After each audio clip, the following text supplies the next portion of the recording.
اس کے سیاہ نرم و ملائم بالوں پر ہاتھ پھیرتا وہ مسکرا رہا تھا۔ ام ہانی کے چہرے پر بھی ایک الہوئی سی چمک لیے مسکراہٹ تھی۔ گردن ذرا اونچی کیے اس نے دیکھا تھا اور پھر ہاں میں گردن ہلائی۔ اس کے سیاہ بال تھے اور سیاہ بال طہا کے تھے۔ ام ہانی کے لائٹ براؤن بال تھے۔ تبھی بچی نے آنکھیں کھولی تھیں اور اس کی آنکھیں بھی میری جیسی ہیں۔ خوشی سے ہلکی مگر ذرا اونچی آواز میں وہ بول رہا تھا اور اس کی گود میں کمبل میں لپٹی وہ نومولود اپنی گھور سیاہ آنکھیں پوری طرح کھولے باپ کا چہرہ ٹکر ٹکر دیکھ رہی تھی۔ طاہا نے بے اختیار اس کی آنکھوں کو چوما۔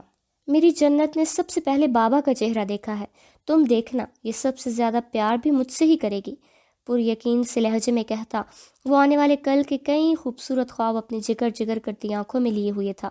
ام ہانی اس کے بچوں سے انداز پر خفیف سا ہنستی تو گویا نام بھی منتخب کر لیا گیا تھا۔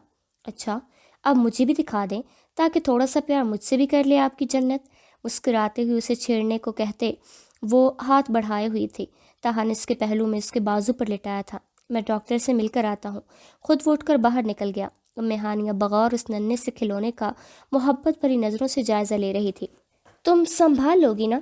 ڈریسنگ ٹیبل کے سامنے کھڑے ہوتے ٹائی کی ناٹ ٹھیک کرتا وہ آئینے میں دکھائی دیتے ام ہانی کے عکس کو دیکھ رہا تھا جو جنت کو فیڈ کروانے کے بعد منہ صاف کرتی بستر کے بیچوں بیچ لٹا رہی تھی۔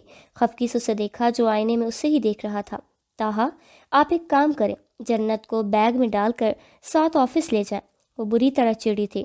1 ماہ کی چھٹیوں کے بعد وہ آج پہلی بار آفس جا رہا تھا اور صبح سے کوئی 10 بار یہ سوال دہرا چکا تھا۔ پہل تو وہ بہت سنبھاؤ سے اس کی فکر مندی محسوس کرتے اسے تسلی دیتی رہی تھی، مگر اب یہ کچھ زیادہ ہی ہو رہا تھا۔ اس کے تب کر کہنے پر وہ ذرا گڑبڑایا۔ نہیں مطلب مجھے پتہ ہے تم سنبھال لوگی، میں بس یہ کہہ رہا ہوں خدا نخواستہ کوئی مسئلہ ہوا تو مجھے کال کر لینا یا پھر فضا بھابھی کو بلا لینا۔ اپنی تیاری مطمئن وہ بالوں میں برش کرتے بیڈ تک آیا تھا۔ ام ہانی اب بستر پر آلتی پالتی مارے بیٹھی جنت کا پھیلاوا سمیٹ رہی تھی۔ جنت بابا آفس جا رہے ہیں بچہ، شام کو واپس آئیں گے، ماما کو تنگ مت کرنا۔ بستر پر بیٹھ کر اسے پیار کرتے اب وہ اسے بازوؤں میں اٹھا چکا تھا۔ اس سے باتیں کرتے وہ اسے یوں سمجھا رہا تھا کہ جیسے وہ سب سمجھ رہی ہو۔ گول مٹول سی گلابی رنگت والی جنت مسکرائی تھی۔ چاہا نے جھٹ پٹ اس کا چہرہ چوما تھا۔ اگر ہم اپنے گھر ہوتے تو آپ کو اتنی پریشانی نہ اٹھانی پڑتی۔ آفس جاتے ہوئے مصروف سے انداز اور سرسری سے لہجے میں وہ جنت کے کپڑے باسکٹ میں ڈالتے ہوئے کہہ رہی تھی۔ طاہا کے کان کھڑے ہوئے تھے۔ ایک عرصے بعد وہ پھر سے یہ موضوع چھیڑ رہی تھی، مگر اس نے یوں ظاہر کیا کہ جیسے کچھ سنا ہی نہ ہو۔ طاہا کیا ہم اب بھی واپس نہیں جا سکتے؟ ہاتھ روک کر اس کی طرف دیکھتے وہ ملتجی ہوتی کہہ رہی تھی۔ طاہا نے اب بھی اس کی طرف دیکھنے کی زحمت گوارا نہیں کی تھی۔ اپنا اور جنت کا بہت سارا خیال رکھنا، کام والی آنٹی آئیں گی، بس نگرانی کر لینا، زیادہ پھرتیاں دکھانے کی ضرورت نہیں ہے، میں کال کرتا رہوں گا۔ اس کی بات کو سرے سے نظر انداز کرتے وہ اپنے احکامات سناتے اسے دل محسوس کر رہ جانے پر مجبور کر گیا تھا۔ ام ہانی کو شدت سے احساس ہوا تھا اسے آج تک وہ حکم کا اکا میسر نہیں آیا تھا جس سے وہ طاہا ابراہیم سے کچھ منوا سکے۔ جنت کو آخری بار چومتا وہ شانے سے لگائے نرمی سے خود میں بھینچ لینے کی کوشش میں تھا جب اس نے دودھ الٹا تھا اور طاہا کی شرٹ پر مختلف نقش و نگار بنتے چلے گئے۔ اس کو سیدھا کرتے اس نے اپنی شرٹ کو دیکھا تھا، کندھے سے سینے تک جمع ہوا دودھ گرا ہوا تھا۔ ام ہانی کا دل سکون سے بھرتا چلا گیا۔ ایک کمینی سی خوشی تھی جو اس لمحے اسے محسوس ہوئی تھی۔ بے اختیار دل ہی دل میں بیٹی کی بلائیں لی تھیں۔ بنا چہرے پر ناگواری کی ایک بھی لکیر لیے مسکرا کر بیٹی کو دیکھتے سائڈ ٹیبل سے ٹیشو باکس میں سے ٹیشو برآمد کیے وہ جنت کا منہ صاف کر رہا تھا۔ اوہو آپ کی تو ساری شرٹ خراب ہو گئی، مصنوعی تعصب سے کہتے ہوئے وہ بلیوں اچھلتے دل کے تاثرات بڑی مشکل سے چہرے پر آنے سے روک رہی تھی۔ بہت اچھا ہوا، اور نظر انداز کرے میری باتوں کو، یہ اللہ تعالیٰ نے سزا دی ہے آپ کو چھوٹی سی۔ کوئی بات نہیں، میں چینج کر لیتا ہوں۔ جنت کو احتیاط سے بیڈ پر منتقل کرتے وہ تیزی سے اٹھ کر وارڈروب کی جانب بڑھا تھا۔ سامنے ٹنگی پہلی جو شرٹ میسر آئی وہ کھینچ کر وہ واش روم کی جانب بڑھ گیا۔ او جنت ماما کی پیاری بیٹی، ماما کے سارے بدلے لے گی بابا سے، ہے نا؟ جھک کر پچکارتے ہوئے کھلکھلاتے اس کے چہرہ چوم رہی تھی۔ وقت کبھی رکتا نہیں ہے، بہتی ندی کے جیسے چلتا ہی جاتا ہے، اور خاص کر تب جب آسودگی کا موسم آن ٹھہرا ہو تو لمحے کچھ اور بھی بھاگم بھاگ سے گزرتے محسوس ہوتے ہیں۔ جنت کے آنے سے زندگی میں ایک نئی روح رواں ہو گئی تھی۔ طاہا نے کہا تھا جنت سب سے زیادہ پیار اس سے کرے گی اور اس سے زیادہ انتظار نہیں کرنا پڑا تھا۔ آگے آنے والے وقت نے یہ ثابت کیا تھا، وہ باپ کی دیوانی تھی۔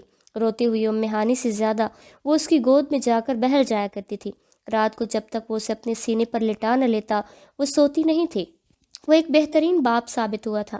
جنت کے بیمار ہونے پر ہانی کے ساتھ ساتھ وہ بھی راتیں جاگ کر گزار دیا کرتا تھا، اور تب ہانی کو اپنی بیٹی پر رقص گاتا تھا۔ باپ کا پرشفیق سایہ اولاد کے لیے کسی سایہ دار گھنے درخت جیسا ہی تو ہوتا ہے جو ہر سرد و غم سے بچا کر رکھتا ہے۔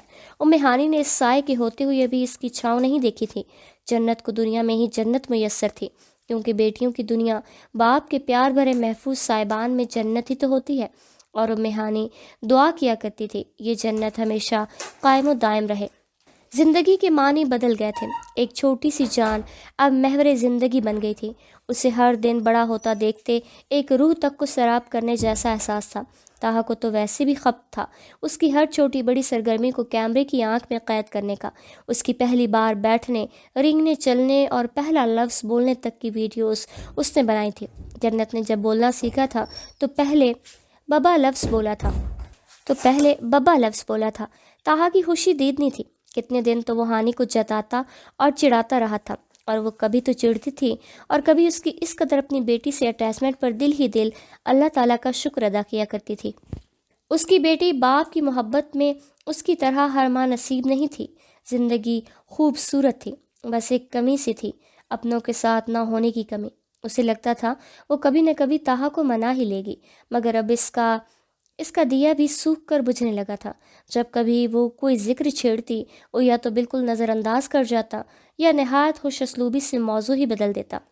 وہ غصہ نہیں ہوتا تھا، سرد مہری کی چادر بھی اس کے انداز کو ڈھانپے نہیں ہوتی تھی، بس چہرے پر ایک قطعی پن نمودار ہو جایا کرتا تھا۔ ایسے میں وہ بس تعصف و افسردگی سے اس کا چہرہ دیکھتی رہ جاتی۔ ایک خلا ضرور تھا، مگر زندگی یوں بھی بری نہیں تھی۔ وہ خوش تھی۔ اسے لگنے لگا تھا کچھ آزمائشوں کے بعد ہی صحیح اس کی ماں کے اس کے حق میں کی جانے والی ساری دعائیں قبول ہو چکی ہیں۔ وہ ایک خوبصورت شام تھی۔ تاہا کچھ دیر پہلے ہی آفس سے واپس آیا تھا۔ پچھلے 2.5 سال میں وہ بہت بدل گیا تھا، پہلے سے زیادہ ذمہ دار، خیال رکھنے والا اور زندگی کو لے کر زیادہ سنجیدہ۔ مگر کچھ عادتیں کبھی نہیں بدلتی، جیسے کرکٹ سے اس کا پیار، ہانی کو زج کرنا اور پھر ہز اٹھانا، اور لاپرواہی کے ریپر میں لپٹی پرواہ جو ہانی کے لیے مخصوص تھی، ورنہ اپنی بیٹی کے لیے تو اس کی محبتوں کو دریا کوزے میں سمٹ آئے تھے، ایک ایسا کوزہ جس کا منہ ہمیشہ کھلا رہتا ہے۔ اسے چائے دے کر وہ خود بھی وہیں پاس ہی صوفے پر بیٹھ گئی تھی۔ سامنے ٹی وی پر کرکٹ میچ چل رہا تھا، جس کی الف بے سے اب بھی وہ ناواقف تھی۔ تاہا کی پوری توجہ ٹی وی اسکرین پر تھی، جس کے ساتھ وہ چائے بھی بے دہانی سے پی رہا تھا۔ ہانی نے ایک نظر ذرا فاصلے پر کھلتی جنت کو دیکھا تھا، جو اپنے ننھے ننھے ہاتھوں سے اپنے کھلونے کبھی باسکٹ میں ڈال کر تو کبھی نکال رہی تھی۔ ایک کھلونا ہاتھ میں لیے وہ اٹھی تھی جب نظر اس پر پڑی تھی۔ ہانی نے مسکرا کر اسے دیکھا، مگر بدلے میں اس کی 1.5 سالہ بیٹی کے تیور بگڑے تھے۔ وہ حد سے زیادہ ایکسپریسو بچی تھی۔ ہانی نے اچنبھے سے اسے دیکھا، اس کے چہرے پر ناپسندیدگی کا تاثر تھا۔ اپنا کھلونا رکھ کر وہ اس تک آئی تھی۔ ہانی نے بڑی چاہ سے اپنے ہاتھ پھیلائے، مگر وہ اس کی باہوں میں سمانے کی بجائے اس کا ایک بازو پکڑ چکی تھی، پھر اسے کھینچا تھا۔ وہ ذرا سی کھسک کر تاہا سے اور تھوڑا دور ہوئی تھی۔ جنت جھٹ سے اس کے اور تاہا کے درمیان بیٹھ کر باپ کی گود میں سر رکھتے اب اسے دیکھ کر مسکرائی تھی۔ ٹی وی سے نظریں ہٹاتے تاہا نے ہاتھ میں پکڑا کپ تیزی سے سائڈ پر کیا تھا۔ حالانکہ جنت کے رینگنے کے بعد سے اس کی ہدایات کے مطابق ہانی چائے بھی ذرا ٹھنڈی ہونے کے بعد اس کے لیے لے کر آتی تھی۔ اب بھی وہ جھک کر مسکراتے ہوئے اس کا ماتھا چوم رہا تھا جس پر وہ کھلکھلائی تھی، اور وہ اپنی بیٹی کی کچھ دیر پہلے کی حرکت پر آنکھیں پھاڑے نیم واں ہونٹوں کے ساتھ اسے دیکھ رہی تھی، جس کے چہرے پر اب کچھ دیر پہلے کی ناگواری کا ذرا برابر بھی تاثر نہیں تھا۔ پورا دن وہ اس کے آگے پیچھے گھومتی تھی، جیسے پوری دنیا میں اس سے بڑھ کر جنت کے لیے کوئی نہ ہو، مگر باپ کے آتے ہی وہ یوں آنکھیں پھیر لیتی تھی کہ جیسے اس سے کوئی شناسائی ہی نہ ہو، اور اس دوہری پالیسی پر وہ اس چھوٹی سی چالاک بلی کو دیکھتی رہ جاتی۔ دادا، رات کا وقت تھا۔ ہانی کا کام نپٹا کر نیم وا دروازے سے کمرے میں داخل ہوئی تھی جب جنت کی باریک سی آواز اس کے کان میں پڑی، اور چادر سے خشک کرتے ہاتھ تھم سے گئے تھے۔ بے یقینی سے اس نے بیڈ کی جانب نگاہ دوڑائی تھی، جہاں تاہا بستر میں نیم دراز جنت کو اپنے بازوں کے حصار میں لٹائے موبائل پر کچھ دکھا رہا تھا۔ اس کے چہرے پر دھیمی سی مسکراہٹ تھی، جیسے جنت کی یک لفظی بات کو اس نے بہت انجوائے کیا ہو۔ ان دونوں میں سے کوئی بھی اس کی طرف متوجہ نہیں تھا۔ دبے پاؤں وہ اندر آئی تھی، مگر تب تک تاہا اسے دیکھ چکا تھا۔ سرد سے موبائل بند کرتے سائڈ ٹیبل پر رکھ کر اب وہ جنت کو گدگدا رہا تھا، جس پر کمرے میں اس کی قلقاریاں گونج اٹھی تھی۔ کیا ہوا؟ مجھے دیکھ کر موبائل رکھ کیوں دیا تھا؟ دکھائیں نا۔ اب بھی جنت کو فوٹوز یا صرف مجھ سے ہی پردہ داری ہے؟ اس کی مسکراتی آواز میں گھلے طنز پر تاہا ٹھٹکا تھا۔ ہاتھوں کی حرکت ساکت ہوئی تھی۔ جنت اب بھی کھلکھلا رہی تھی، مگر اس کے ہونٹوں کا تبسم ہانی کی بات نے نوچ ڈالا تھا۔ وہ جان چکی تھی تردید کرنے کا کوئی فائدہ نہیں، البتہ اس کے انداز پر ضرور اس نے ایک ناگوار نظر ہانی پر ڈالی، اور اس ایک نظر پر وہ اور بھی تل ملا اٹھی، یعنی کہ سب پابندیاں صرف اس کی ذات کے لیے تھیں۔ ایسے کیوں دیکھ رہے ہیں؟ آپ کو کیا لگتا ہے مجھے پتہ نہیں ہے؟ یہ جو آپ سب گھر والوں کی تصویروں سے دکھاتے ہیں تو پورا دن یہ ان ناموں کا ورد کرتی میرے ارد گرد گھومتی رہتی ہے۔ اس کا انداز جتانے والا تھا، گویا وہ سب جانتی تھی۔ فرق بس اتنا تھا کہ وہ چپ تھی، مگر آج یہ چپ بھی ٹوٹ گئی تھی۔ اس دوران جنت اب باپ کی شرٹ کے بٹن سے کھیلتے گاہے بگاہے باری باری ان دونوں کا چہرہ دیکھ لیتی تھی۔ تو اس میں غلط کیا ہے؟ اس کی ڈٹھائی قابل دید تھی۔ کچھ دیر کے لیے تو وہ بول تک نہ سکی۔ غلط یہ ہے کہ جنت صرف موبائل پر کیوں دیکھے، وہ ان کے ساتھ کیوں نہ رہے؟ وہ اس کے اپنے خاص رشتے ہیں، وہ بڑی ہو رہی ہے، اسے پتہ ہونا چاہیے۔ وہ جنت کی وجہ سے بات آہستہ آواز میں ہی کر رہی تھی، مگر انداز چٹکنے لگا تھا۔ بچے اپنے ماں باپ کے ساتھ رہتے ہیں۔ ماں باپ پر زور دیتے وہ دانت پیس کر رہ گیا۔ اس وقت کی یہ جرا اسے ایک آنکھ نہیں بھائی تھی۔ تو پھر اس کا باپ کیوں اپنے ماں باپ کے ساتھ نہیں رہ رہا؟ وہ دو بدو بولی۔ تہا کا رنگ سرخ پڑا، ہونٹ بھینچ کر کاٹدار نظروں سے اسے دیکھا۔ کہیں نہ کہیں اس کی بات دور، کہیں اندر کچھ چھناکے سے ٹوٹا تھا۔ اس کی بات پر وہ لاجواب ہوا تھا۔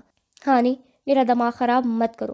میں کم از کم اپنی بیٹی کے سامنے تم سے تلخ نہیں ہونا چاہتا، اس لیے میری نرمی کا ناجائز فائدہ مت اٹھاؤ تم۔ جنت کے بالوں کو سہلاتے وہ تند و تیز نظروں سے اسے دیکھ رہا تھا۔ آواز دھیمی تھی مگر بری طرح سلگ رہی تھی۔ ہانی نے تعصب سے دونوں ہاتھ اٹھائے تھے اور پھر ہونٹوں پر زبان پھیرتے سر کو نفی میں جنبش دی۔ اس کے سخت انداز پر دل بری طرح ٹوٹا تھا، گلے میں کچھ اٹکا بھی تھا، آنکھوں میں جلن کا احساس بھی جاگا تھا، مگر وہ سب سے بے نیاز ہوتی بولی تھی، بس یہی تو آپ کی بات ہے تاہا۔ آپ ہمیشہ مجھے دلیل سے جب چپ نہیں کروا پاتے تو دھونس جما کر خاموش کروا دیتے ہیں، کیونکہ میں ہانی ہوں نا، جو آپ کے لیے اتنی خاص تو کبھی نہیں بن پائے گی کہ آپ سے اپنی بات منوا سکے، بن مانگے بن چاہے جو ملی ہوں۔ مگر یہ جو آپ کے پہلو میں لیٹی ہوئی ہے نا، یہ ہانی نہیں ہے، یہ جنت ہے۔ اور کچھ عرصے بعد جب یہ آپ سے سوال کرے گی تب میں دیکھوں گی آپ کیسے سے چپ کرواتے ہیں۔ اہانا تو بے قدری کا اس قدر احساس آج سے پہلے سے کبھی نہیں ہوا تھا۔ جنت اس کی رندھی ہوئی آواز پر چہرہ اٹھا کر اسے دیکھنے لگی تھی۔ تاہا نے جبڑے بھینچ کر خود پر ضبط کرتے نگاہیں پھیری تھیں۔ ہانی کا دل بری طرح ٹوٹا تھا، آنکھوں سے نہ چاہتے ہوئے بھی آنسو موتیوں کی صورت میں ٹوٹ پڑے تھے، جنہیں ہاتھ سے رگڑتی وہ تیز قدموں سے واش روم میں گھس گئی۔ پیچھے دروازہ پوری شدت سے بند کیا تھا، جس کی باز گشت پر جنت بھی چونک کر سہمی نظروں سے دروازے کو دیکھا تھا۔ عام حالات میں وہ دروازے کی تیز آواز پر عام بچوں کی طرح بدکتی نہیں تھی۔ اس کے ماں باپ کی دروازوں سے پرانی دشمنی تھی جو اب تک قائم تھی، اس لیے وہ نارمل سی بات تھی، مگر اس وقت اس کی ماں روتے ہوئی اندر گم ہو گئی تھی۔ اس بات کا احساس اسے 1.5 سالہ بچی کو بھی ہو گیا تھا۔ بے وقوف عورت! غصے بھرے نظروں سے واش روم کا بند دروازہ دیکھتے وہ زیر لب بڑبڑایا تھا، پھر چہرے کے تاثرات نارمل کرتے ہوئے وہ مسکراہٹ ہونٹوں پر سجا کر جنت کی طرف متوجہ ہوا تھا جو اب روحان سی ہو رہی تھی۔ جنت، بابا کی گڑیا، کیا ہوا بچے کو؟ پیار سے پچکارتے ہوئے اسے اٹھا کر سینے سے لٹایا۔ وہ چہرے پر سوچوں کا جال لیے اب دھیرے دھیرے اس کی پشت کو سہلا رہا تھا۔ کچھ ہی دیر میں وہ سو چکی تھی۔ احتیاط سے اسے بیڈ پر منتقل کرتے وہ خود بھی لیٹ گیا تھا۔ ایک نظر بند دروازے کو دیکھا تھا، اسے پورا یقین تھا اندر وہ اپنے رونے کا شغل فرما رہی ہوگی۔ دل بے کل ہوا تھا، بے چینی سے پہلو بدلتے وہ سخت بے آرام دکھائی دیتا تھا۔ ابھی وہ اٹھ کر واش روم کا ڈور نوک کرنے کی بابت سوچ ہی رہا تھا کہ دروازہ کھلا تھا۔ سرخ مترونم چہرے اور بھیگی بھیگی پلکوں کے پار گلابی ڈوروں والی آنکھوں لیے وہ باہر آئی تھی۔ دروازہ بند کر کے مڑتے ہوئے اسے تہا پر نگاہ پڑی تھی، جو گہری نظروں اور سپاٹ چہرے کے ساتھ اسے ہی دیکھ رہا تھا۔ اتنا رو لینے کے باوجود اسے ایک بار پھر سے رونا آنے لگا تھا۔ سرد سے نظریں پھیرتے ہوئے وہ آگے بڑھی تھی۔ کمرے کی لائٹس مدھم کرتے وہ آ کر اپنی جگہ لیٹی۔ اس کے تمام عرصے میں تاہا کی نگاہوں کی تپش اسے جھلساتی رہی تھی۔ اس کی طرف پشت کی لیٹے آنکھیں ایک بار پھر سے بھیگنے لگی۔ دل میں ایک موہوم سی امید تھی، شاید وہ بات کرنے کی کوشش کرے گا جیسے ہمیشہ ہوتا تھا۔ ہر تلخ کلامی کے بعد بنا معافی تلافی ہی وہ پہلے سے نارمل ہو جایا کرتا تھے، مگر اس بار ایسا نہیں ہوا تھا، اور یہ بات ہانی کے دل میں کسی تیر کی طرح پیوست ہوتی اس سے اندر کہیں زخم زخم کر گئی تھی۔ اس نے پہلی بار اس کی نظروں میں اپنی بے وقتی کا غیر دانستہ اس کے لہجے سے گھائل ہو کر اظہار کیا تھا۔ دل نے چپکے سے چاہت کی تھی کہ وہ اس کے کہے کی تردید کر دیتا، ایک بار کہہ دیتا، ہانی ایسا نہیں ہے، تم میرے لیے خاص ہو، تمہاری اپنی جگہ ہے اور وہ کوئی نہیں لے سکتا، مگر ایسا کچھ نہیں ہوا تھا، اور یہ بات اسے اور بری طرح رلانے کا باعث بنی تھی۔ اس سے کچھ فاصلے پر چت لیٹے تاہا ابراہیم نے گردن گھما کر اس کے ہولے ہولے لرزتے پشت کو دیکھا تھا۔ وہ جانتا تھا وہ اب بھی بے آواز رو رہی تھی۔ بیک وقت اسے غصہ بھی آیا تھا اور اس پر ترحم بھی۔ درمیان میں جنت ہاتھ پاؤں پھیلائے پرسکون سو رہی تھی، جس کی ایک ٹانگ تاہا کے پیٹ پر دھری تھی۔ پہلے تو جی چاہا ہاتھ بڑھا کر اسے سمیٹ لے، مگر پھر دل کو مار دیا۔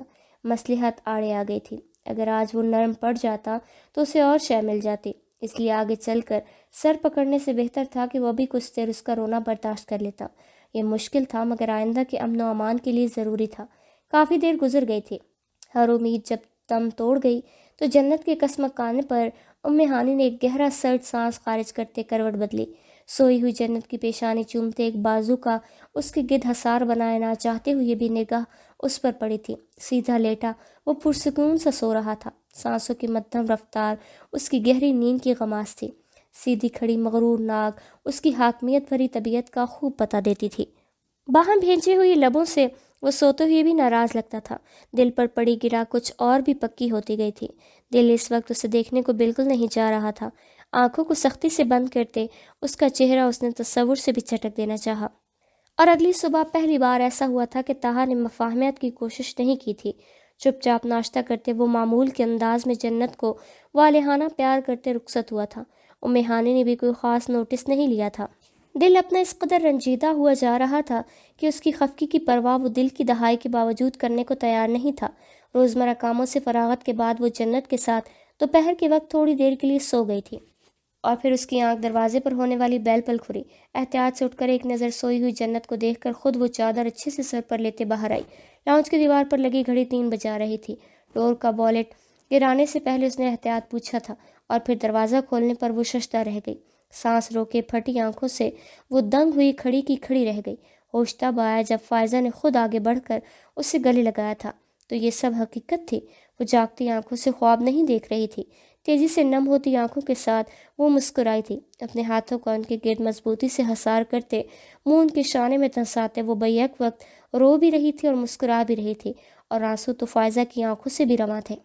بہت دیر بعد خود سے الگ کرتے انہوں نے اس کی پیشانی چومی۔ ہانی نے ان کے پیچھے کھڑے ابراہیم کو ڈبڈباتی آنکھوں سے دیکھا تھا، وہ جو وہیں کھڑے تھے۔ 2 قدم آگے بڑھے، اپنا بھاری ہاتھ اس کے سر پر رکھا تو ہانی بے ساختہ ان کے سینے پر سر رکھ کر پھوٹ پھوٹ کر رو رہی تھی۔ کتنی ساعتیں گزری تھیں۔ ابراہیم صاحب خود پر ضبط کیے تمتمائی رنگت کے ساتھ اس کا سر تھپکتے رہے تھے۔ فائزہ اپنی آنکھیں رگڑتی مسکرا رہی تھی۔ ان کی نظریں وہاں سے نظر آتے اندرونی حصے میں بے قراری سے کسی کو ڈھونڈ رہی تھیں۔ وہاں موجود 3 نفوس میں سے کسی ایک کے منہ سے ایک لفظ تک نہ نکلا تھا۔ احساسات کی ترجمانی کے لیے اس وقت لفظوں کی محتاج ہی رہی بھی نہیں تھی۔ کتنے عرصے بعد وہ سامنے تھی۔ فی الحال یہ ہونا ہی سب کچھ تھا۔ ان سے الگ ہوتے اپنی گلابی پڑتی ناک سے گیلا سانس کھینچتے اس نے اپنے گالوں کو رگڑ کر آنسو صاف کیے تھے۔ نم آنکھوں سے مسکراتے ہوئی باری باری دونوں کا چہرہ دیکھتے وہ جیسے اب بھی خود کو یقین دلا رہی تھیں۔ اندر آئے ماموں، امی، میں بھی کتنی پاگل ہوں، اتنی دیر سے یہیں کھڑے کیا ہوا ہے؟ میں بے قراری سے فائزہ کا ہاتھ پکڑتے وہ اپنی کیفیت کے زیر اثر بے ربط سے انداز میں کہہ رہی تھی۔ ابراہیم بدقت ہلکا سا متبسم ہوتے بھاری دل کے ساتھ اندر کی جانب بڑھے۔ دروازہ بند کرتے وہ فائزہ کے ہاتھ تھامے جب آگے بڑھی تو ان کی متلاشی نظروں کو پڑھتے آہستگی سے بول اٹھی، طاہا آفس گئے ہیں امی؟ فائزہ چونک کر اسے دیکھنے لگی، پھر ہولے سے مسکرا دی۔ جہاں اتنا لمبا انتظار کیا تھا وہاں کچھ ساعتیں اور سہی، بیٹھیں، میں پانی لاتی ہوں، تھک گئے ہوں گے آپ دونوں، اتنا لمبا سفر کر کے آئے ہیں۔ پیگی ہوئی خوشی سے چہکتی آواز میں کہتی وہ اس وقت پھولے نہیں سما رہی تھی۔ بھلا دعائیں یوں مستجاب ٹھہریں تو کوئی زمین پر پاؤں ہی کیوں دھرے، وہ بھی اس پل آسمانوں میں اڑ رہی تھی۔ اس کی بات پر ابراہیم کے چہرے پر سایہ سا لہرایا تھا۔ کیا تو ٹھیک رہی تھی، یہ طویل سفر اور اس کی مسافت انہیں تھکا تو گئی تھی، پتہ نہیں وہ کیسا ہوگا جس کے حصے میں سب سے زیادہ مسافتیں لکھی گئی تھیں۔ لاؤنج میں صوفے پر ان دونوں کو بٹھاتے خود وہ جلدی جلدی کچن ایریا میں آئی تھی۔ تیزی سے ہاتھ چلاتے 2 گلاس فریج میں سے جوس نکال کر بھرے تھے اور ٹرے میں رکھ کر وہ واپس ان تک آئی تھی۔ جوس ان دونوں کو دیکھ کر ٹرے ٹیبل پر رکھتے خود وہ سنگل صوفے پر ٹک گئی۔ کچھ دیر کے لیے خاموشی سے چھا گئی اور اس خاموشی کو کسی کی خوشگوار سی آواز نے توڑا تھا۔ ماما۔ جوس کا سپ لیتے فائزہ اور ابراہیم دونوں ہی چونک کر آواز کے تعاقب میں گردن گھما کر دیکھنے لگے۔ دروازے کی دہلیز پر ایک ہاتھ دروازے کی فریم پر جمائے جنت کھڑی تھی۔ وہ ابھی ابھی جاگی تھی، ماں کو نہ پا کر اٹھ کر باہر آ گئی تھی۔ ہانی نے بھی چہرہ گھما کر اسے دیکھا، پھر خوشگوار حیرت میں گھرے ان دونوں کے چہرے دیکھ کر مسکراتے ہوئے اٹھی۔ جنت کو اٹھا کر وہ واپس آئی۔ فائزہ گلاس میز پر رکھتی تب تک اٹھ کر کھڑی ہو چکی تھیں۔ ان کی آنکھیں ایک بار پھر سے جھلملائی تھیں۔ ہانی کی نقوش والی جنت کے بال اور آنکھیں تہا سے مستعار لیے گئے تھے۔ ہاتھ بڑھا کر اسے لیتے بے اختیار اس کے گالوں کو چومتے ان کی آنکھیں بہہ نکلی تھیں۔ جنت پوری آنکھیں کھولے انہیں دیکھ رہی تھی۔ حیرت انگیز طور پر وہ ان کے اٹھانے پر اجنبیت کے باعث غیر آرام دہ نہیں ہوئی تھی۔ فائزہ نے پلٹ کر بت بنے شوہر کو دیکھا تھا۔ ابراہیم۔ خوشی کے مارے آگے کے الفاظ کھو سے گئے تھے۔ مجسمے میں حرکت ہوئی تھی۔ ابراہیم نے اپنے لرزتے ہاتھ آگے کیے تھے، جنت کو اٹھا کر اس کی پیشانی چومتے اتنی دیر سے خود پر کیے ضبط کی تنابیں چٹخی تھیں، آنکھوں میں نمی سی در آئی تھی۔ تاہا نے اس کا نام جنت رکھا ہے۔ ہانی کی آواز پر ابراہیم نے آنکھوں کو سختی سے میچا تھا، دل میں جیسے کوئی نوکیلی شہ چبھی تھی۔ جنت ان کی والدہ کا نام تھا، اس نام سے انہیں بڑا انس تھا۔ والدہ کے وصال کے بعد وہ اکثر کہا کرتے تھے اگر اللہ نے انہیں بیٹی دی ہوتی تو وہ اس کا نام جنت رکھتے۔ تاہا نے ان کی بات کو مان بخشا تھا اور یہ احساس ان کا دل پھر سے بھاری کر گیا۔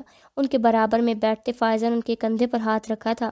انہوں نے اپنی آنکھیں کھولی تھیں اور یہ وہ لمحہ تھا جب ہانی ان کے قدموں میں بیٹھی، اپنا ہاتھ ان کے گھٹنے پر ٹکائے پانیوں سے بھری آنکھوں کے ساتھ شرمسار سی نظریں جھکائے ہوئی تھی۔ مجھے معاف کر دے ماموں۔ ابراہیم کا دل اس کے لفظوں پر کنچری سے کٹا تھا۔ وہ بلبلا اٹھے۔ نفی میں سر ہلاتے ہوئے انہوں نے اپنا ہاتھ چادر سے ڈھکے اس کے سر پر رکھا۔ تمہاری کوئی غلطی نہیں تھی بیٹا، تم کیوں معافی مانگ رہی ہو؟ معافی تو میں آتے ہوئے آپ کا دل دکھا کر آئی تھی، اس سے بڑی اور کیا غلطی ہوگی؟ ان کی بات مکمل ہونے سے پہلے ہی وہ چہرہ اٹھا کر رندھی ہوئی آواز میں بول اٹھی۔ فائزہ جن کا ہاتھ جنت کے بالوں میں شفقت سے چل رہا تھا تھم سا گیا۔ اس ایک بات کے لیے میں ہمیشہ تمہارا احسان مند رہوں گا بیٹا، تم چلی آئی ورنہ ناقابل تلافی نقصان ہو جاتا۔ اس کا سر تھپ تھپاتے ہوئے بوجھل دل سے مسکرائے تو چہرہ صاف کرتے انہیں مبہم سے انداز میں نہ سمجھ آنے والی بات کے باوجود اس کا دل ہلکا ہوا تھا۔ وہ ناراض نہیں تھے، خود چل کر ان کے پاس آئے تھے اور کچھ چاہ باقی رہی تھی۔ کب تھی؟ جنت جو اتنی دیر سے سب کے چہرے دیکھ رہی تھی اب ہاتھ پھیلا کر ماں کے پاس آنے کا اصرار کر رہی تھی۔ ابراہیم نے اس کا سر چومتے اسے ہانی کی طرف بڑھایا، جسے پکڑ کر اٹھتی وہ واپس اپنی پہلے والی جگہ پر بیٹھی۔ آپ کو یہاں کا پتہ کیسے چلا؟ فہد نے یہی پنجاب یونیورسٹی میں داخلہ لیا ہے، اسی نے کل تاہا کو کہیں دیکھا تھا، پھر اس کا پیچھا کرتے تم لوگوں کا فلیٹ بھی دیکھ لیا تھا، اسی نے کال کر کے بتایا تو بس مزید رہا ہی نہیں گیا۔ رات بھی مشکل سے کاٹی ہے، تمہارے ماموں تو اکیلے آ رہے تھے، میں نے کہا میں بھی بس ساتھ ہی جاؤں گی۔ تفصیلی جواب فائزہ کی طرف سے آیا تھا۔ دل کے غبار دھل گئے تھے تو لہجے میں بشاشت سی آنے لگی۔ فہد یہاں ہے تو ملا کیوں نہیں تاہا سے؟ اور یہاں تک آیا تھا تو اندر بھی آ جاتا۔ حیرت کے ساتھ ساتھ ہانی کو افسوس بھی ہونے لگا۔ فائزہ اور ابراہیم نے ایک دوسرے سے نظریں چرائی تھیں۔ باقی سب کیسے ہیں؟ ندیم ماموں، آنسا مامی اور ماہی کیسی ہیں؟ بے تابی سے سب کو پوچھتے اس کے چہرے پر بے رعائی تھی۔ فائزہ نے حیرت بھری نظروں سے ابراہیم کی طرف دیکھا تھا جو خود متعجب سے انہیں ہی دیکھ رہے تھے۔ فائزہ نے سنبھلتے ہوئے اس کی طرف دیکھا۔ سب ٹھیک ہے ہانی، بمشکل مسکرا کر جواب دیا۔ ماما۔ اس کی گود میں بیٹھی جنت کسمسائی، اسے بھوک لگ رہی ہوگی۔ ہانی کو خیال آیا جنت نے دودھ پینا ہے، اس کی طرف چہرہ جھکا کر وہ پوچھ رہی تھی۔ پھر کچھ اور بھی یاد آیا تھا۔ آپ نے بھی تو کچھ نہیں کھایا ہوگا، اتنی دور سے آئے ہیں۔ امی اسے پکڑے، میں آتی ہوں ابھی۔ اٹھ کر جنت کو ان کی گود میں ڈالتے خود وہ کچن میں گئی۔ جنت کو دودھ دیکھ کر خود وہ روٹی بنانے لگی۔ ہانڈی عموماً وہ دن میں ہی بنایا کرتی تھی، اس لیے کوئی خاص دقت نہیں ہوئی تھی۔ خود اس نے بھی بے دلی کے باعث دن میں کچھ نہیں کھایا تھا۔ کچھ دیر بعد وہ مل کر کھانا کھا رہے تھے۔ جنت بھی اتنی دیر میں ان سے مانوس ہو چکی تھی، ابھی وہ انہیں چائے پلا کر بیٹھی ہی تھی کہ دروازے پر بیل ہوئی تھی۔ تاہا ہوں گے۔ سرت سے وہ دروازے کی جانب بڑھی تھی اور جنت وہ اس سے بھی پہلے دروازہ پکڑے اب چہرہ موڑے گول گول منتظر آنکھوں سے اسے دیکھ رہی تھی۔ باپ کے آنے کا وقت وہ اچھے سے جانتی تھی۔